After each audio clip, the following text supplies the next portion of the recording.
प्यारे विद्यार्थियों, आज हम छठी कक्षा की प्रश्नावली 2.1 समझेंगे। बहुत आसान प्रश्नावली है। देखिए, पहला क्वेश्चन है 10,999 के बाद अगली तीन प्राकृत संख्याएं लिखिए।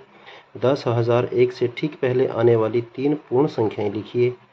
तो सबसे पहले प्राकृत संख्या और पूर्ण संख्या को हम समझेंगे कि ये संख्याएं कौन सी हैं, फिर हम क्वेश्चन करते हैं। देखिए, पहले इन चीज़ों को हम समझ लेते हैं, हमारी प्राकृत संख्याएं और हमारी पूर्ण संख्याएं। अभी हम प्राकृत संख्याएं लिखते हैं। हमारी प्राकृत संख्या गिनती ही है, जैसे 1 2 3 4 5 हम गिनती गिनते हैं, वही हमारी प्राकृत संख्या है। 1 से हम शुरू करते हैं, 2 3 4 5 6 7 8 9 10 100 1000, इस तरह से हमारी प्राकृत संख्या ये 1 से गिनती जब हम शुरू करते हैं अंत तक चलती रहती हैं, वो हमारी क्या हो गई, प्राकृत संख्या। लेकिन पूर्ण संख्याएं कौन सी हैं? जो 0 से शुरू होती है। 1 0 1 2 3 4 5 और इस प्रकार हमारी ये चलती रहती है अंत तक। यानी कि प्राकृत संख्या 1 से शुरू होती है और पूर्ण संख्या 0 से। केवल 0 का फर्क है, पूर्ण संख्या में 0 है और प्राकृत संख्या 1 से शुरू होती है। तो हम कह सकते हैं कि पूर्ण संख्या में हमारी सारी की सारी प्राकृत संख्याएं शामिल होती हैं। पूर्ण संख्या में सभी प्राकृत संख्याएं हमारी, क्योंकि प्राकृत संख्या 1 से शुरू होती है तो केवल 0 प्राकृत संख्या में नहीं आती, बाकी सभी पूर्ण संख्याएं प्राकृत संख्या होती हैं। तो यही एक समझने की बात थी कि प्राकृत संख्या कौन सी संख्याएं हैं और पूर्ण संख्या कौन सी संख्याएं हैं। चलिए अब हम क्वेश्चन करते हैं। पहला क्वेश्चन हम देखते हैं।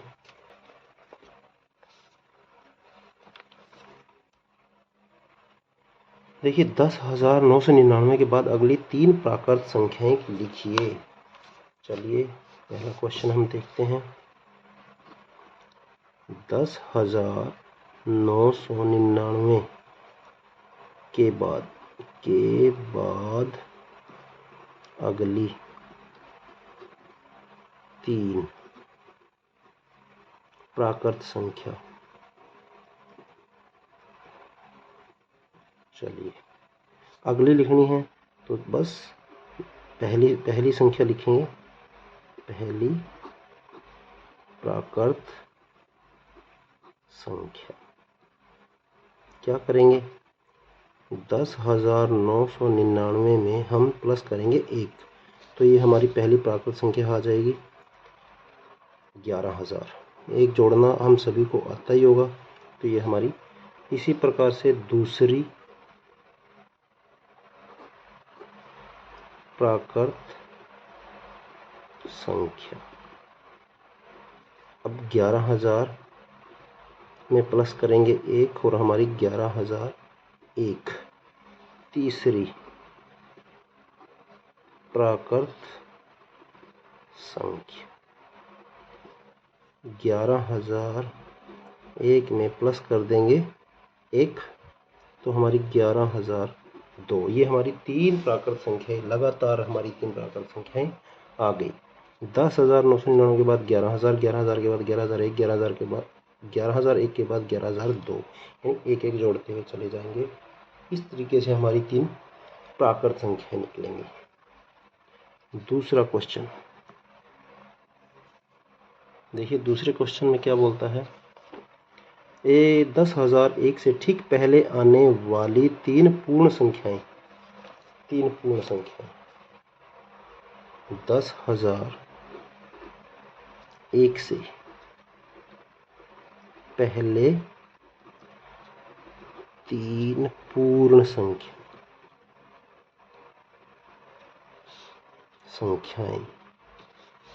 चलिए पहली पूर्ण संख्या, क्योंकि प्राकृत संख्या और पूर्ण संख्या एक ही अभी हमने समझा भी है, केवल 0 का फर्क है। बाकी पूर्ण संख्या प्राकृत संख्या लगभग एक ही होती है, केवल 0 को छोड़ के। पूर्ण संख्या में 0 है और प्राकृत संख्या 1 से शुरू है। पहली पूर्ण संख्या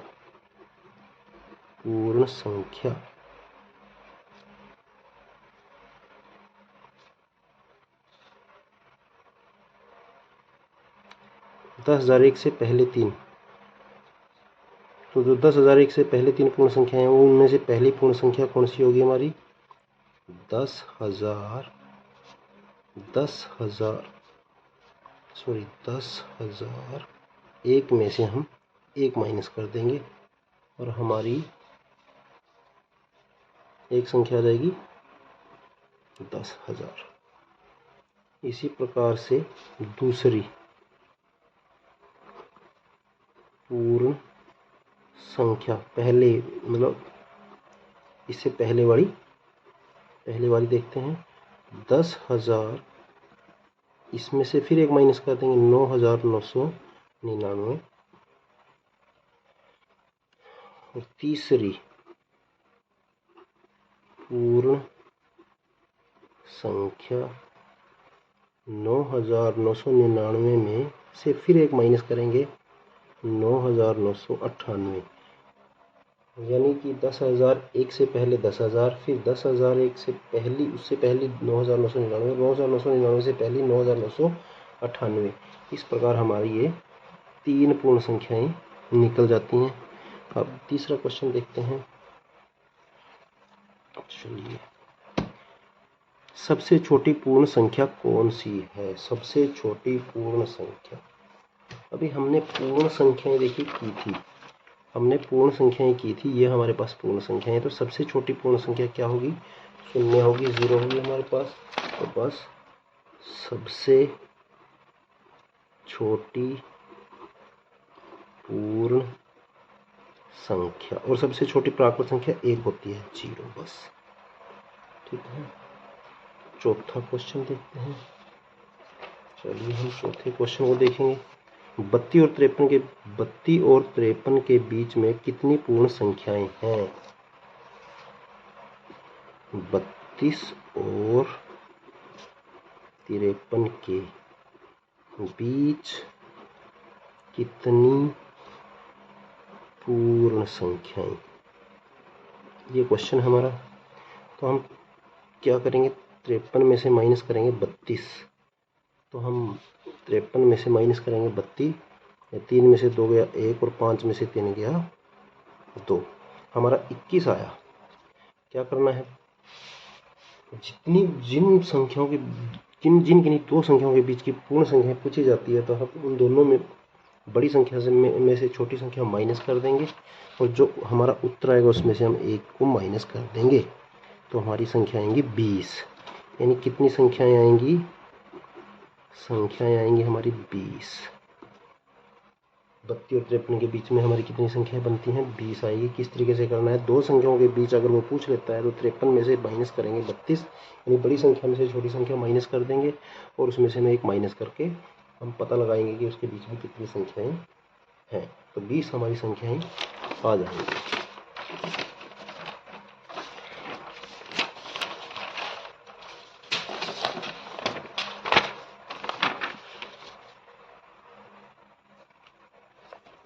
अगला क्वेश्चन देखिए, पांचवा। निम्न के परवर्ती लिखिए। परवर्ती यानी पहले वाली संख्या, बाद वाली संख्या। परवर्ती होती है बाद वाली संख्या और पूर्ववर्ती होती है पहले वाली संख्या। तो निम्न के परवर्ती लिखनी है, बाद वाली संख्या लिखनी है। तो हमारा कौन सा क्वेश्चन है ये? पांचवा। तो लिखेंगे 24,40,701 की परवर्ती या का परवर्ती। बस इससे अगला बस आ जाएगा 24,40,702, यानी एक प्लस हो जाएगा। तो इसे अगला परवर्ती हमारा ये आ गया। इसका ए भाग, इसका बी भाग 1,01,99, 1,01,99 का परवर्ती बस 1,00,000, यानी कि 1,01,99 में प्लस कर देंगे एक, तो हमारा आ जाएगा 9 1 10, इसलिए 9 1 10 और 2 0 0, ये उसका परवर्ती आ गया भाई। एक प्लस करने से आ जाता है। इसी प्रकार से हमारा सी क्वेश्चन है 10 1,99,999 का परवर्ती। बस इसमें क्या करेंगे,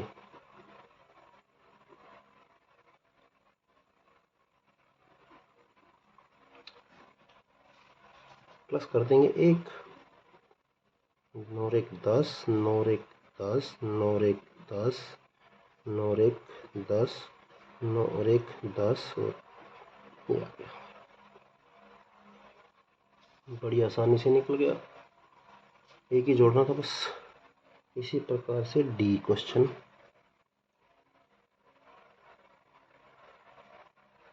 23,45,670 का परवर्ती।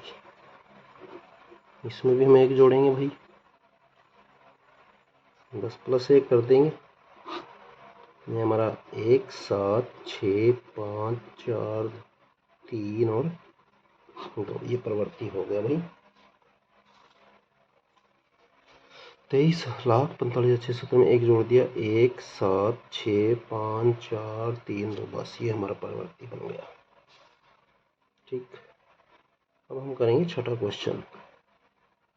छठा क्वेश्चन देखते हैं। निम्न के पूर्ववर्ती लिखिए, जैसे 94 है, इसका पूर्ववर्ती पहले वाला बताना है। 94 का पूर्ववर्ती, पूर्ववर्ती 94 का पूर्ववर्ती, बस क्या करेंगे, 94 में से माइनस करेंगे 93 आ जाएगा।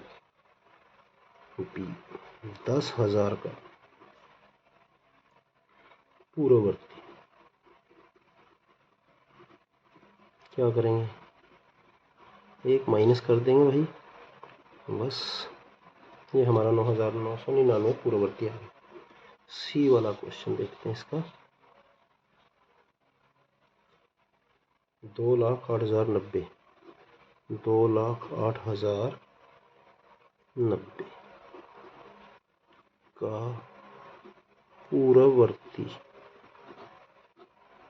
क्या करेंगे, 2,08,090 में से माइनस 1 करेंगे तो 2,08,089 आ जाएगा। 10 में से 1 या 9 और 8 का 8, बाकी वैसे का वैसे रहेगा।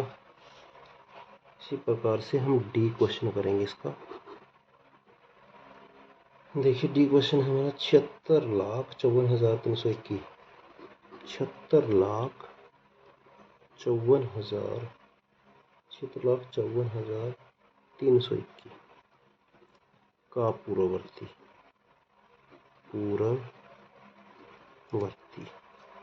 बस इसमें माइनस करेंगे एक और घटा देंगे, 0 2 3 4 5 6 7, ये हमारा आंसर आ गया डी का। ठीक है, बहुत आसान क्वेश्चन थे। चलिए अब अगला क्वेश्चन देखते हैं भाई।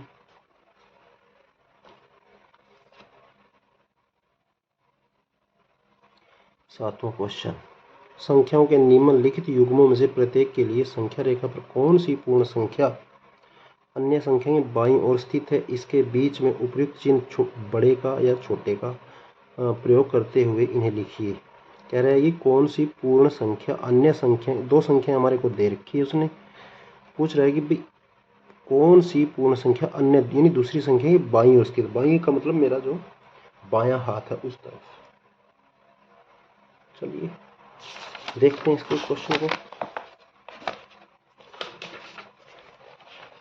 जैसे हमारे पास ये दो संख्या है 530 और 503। अब ये संख्या रेखा बताना है कि ये कौन सी संख्या बाईं ओर है, कौन सी संख्या के बाईं ओर कौन सी संख्या है, कौन सी पूर्ण संख्या के बाईं ओर स्थित है।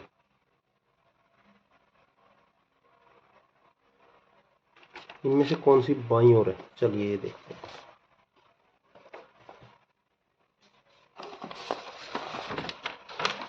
तो सबसे पहले हम संख्या रेखा को समझेंगे भाई। जैसे संख्या रेखा क्या है ये देखते हैं, फिर क्वेश्चन करेंगे। जैसे मैंने एक रेखा लगाई, ठीक है, यहाँ 0 है, यहाँ 1 है, 2 है, 3 है, 4 है, 5 है, 6 है, 7 है, 1 2 3 4 5 6 7। इसी प्रकार इधर ये माइनस वाली संख्याएं हैं हमारी, 0 से छोटी माइनस वाली होती हैं, ये हमें पता होना चाहिए। ये आगे क्वेश्चन आए हम करेंगे भी। तो ये हमारी इधर हमसे केवल अभी प्लस वाली संख्याएं, अभी कोई माइनस वाली संख्या की बात नहीं, इन्हीं संख्याओं को लेकर चलेंगे। यानी 7 8 9 10 11 12 13 20 25 100 200 400 500 कुछ भी हो सकती हैं, आगे बढ़ सकती हैं।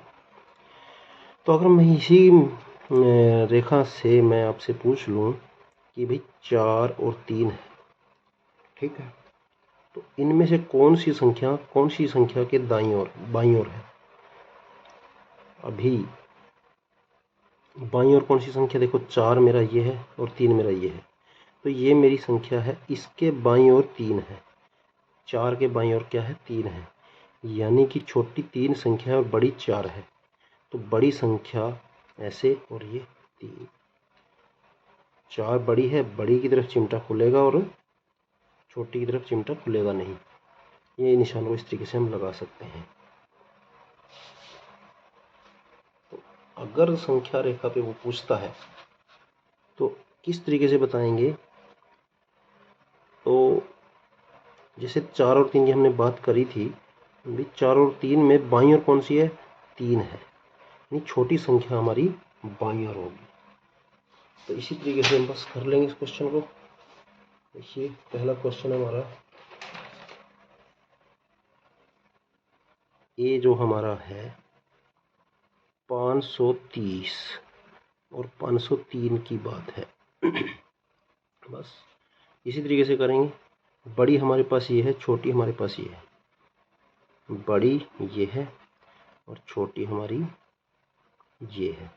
अब ये जो छोटी संख्या है वो ही बाईं तरफ होगी, यानी कि 503 किसके बाईं ओर है, 530 के।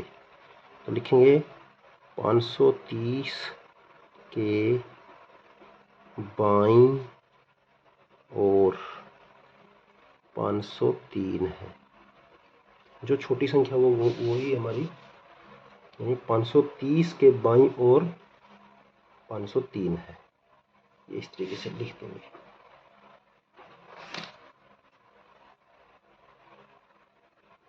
बी हमारा क्वेश्चन है 370 और 307।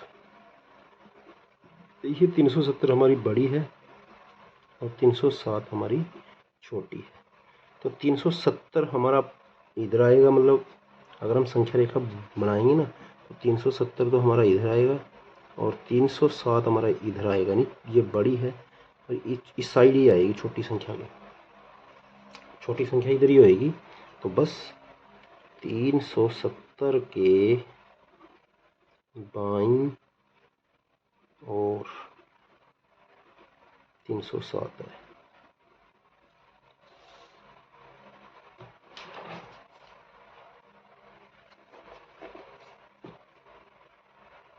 अब करेंगे सी क्वेश्चन। 98,765 और 56,789। अब इनमें से पता करना है कौन सी छोटी संख्या है कौन सी बड़ी है। तो क्या करेंगे भाई, अंक गिनेंगे पहले, 1 2 3 4 5, 1 2 3 4 5 अंक बराबर हैं। तो सबसे पहले इस अंक को देखना है, अगर ये बराबर मिलते हैं तो फिर अगले को देखते हैं, लेकिन अभी ये बड़ा है ये छोटा है, तो बस पहले में अगर छोटा बड़ा मिल जाए, अंक 5 हैं दोनों के और हम पहले अंक को देख लेंगे तो ये वाला अंक छोटा है तो संख्या भी यही छोटी मिलेगी। बस 98,7 और ये छोटी हमारी, बस। तो बाईं ओर कौन है, बाईं ओर हमारी 56,789।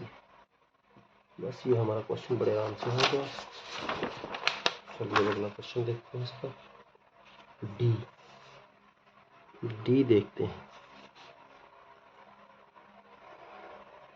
98,30,415 और 10,00,000 इकाई दाई हजार, इकाई दाई सैकड़ा, हजार, 10,000, लाख, 10,00,000, करोड़। करोड़ में आ गई 1,23,001। अब ये बतानी है कि इनमें बड़ी छोटी संख्या होनी। पहले इनके अंक गिनते हैं 1 2 3 4 5 6 7 8। 1 2 3 4 5 6 7। अब इसके अंक 8 हैं, इसके 7 हैं, तो बड़ी संख्या हमारी ये हुई। तो लिखेंगे बस जिसके अंक ज़्यादा वो तो बड़ी होगी ही। ये बड़ी है और ये हमारी छोटी संख्या हो जाएगी भाई। बस बाईं ओर कौन है? बाईं ओर है भाई 98,30,415। हाँ, बाईं ओर ये हो गई। तो इस प्रकार हमारे 7 क्वेश्चन खत्म हो गए। चलिए 8वां क्वेश्चन हम देखते हैं भाई। 8वां सत्य असत्य हमें बताना है। चलिए देखिए, निम्न कथनों में से कौन सा कथन सत्य है और कौन सा कथन असत्य है। शून्य सबसे छोटी प्राकृत संख्या है। क्या सबसे छोटी प्राकृत संख्या है? अभी हमने किया भी था क्वेश्चन कि जो छोटी संख्या है ना, प्राकृत संख्या में शून्य होता ही नहीं। शून्य सबसे छोटी प्राकृत संख्या है, तो ये असत्य है। क्योंकि हमने समझा भी है कि शून्य प्राकृत संख्या 1 से शुरू होती है, ना कि शून्य से। 20 क्वेश्चन हमारा 400 संख्या 399 का पूर्ववर्ती है। 399 का पूर्ववर्ती मतलब पिछली संख्या। 399 पिछली संख्या 398 है, लेकिन ये 400 नहीं आएगी, 398 आएगी। तो 400 संख्या 399 की पूर्ववर्ती है, असत्य है। शून्य सबसे छोटी पूर्ण संख्या है। हाँ, शून्य सबसे छोटी पूर्ण संख्या है, सत्य। 600 संख्या 599 का परवर्ती है। 599 से अगली 600 है, बिल्कुल सत्य है। सभी प्राकृत संख्याएं पूर्ण संख्याएं हैं। सभी प्राकृत संख्याएं पूर्ण संख्याएं हैं, सत्य भाई। क्यों? क्योंकि सभी प्राकृत संख्याएं पूर्ण संख्या होती हैं। पूर्ण संख्या में 0 है, इसमें 0 नहीं होती।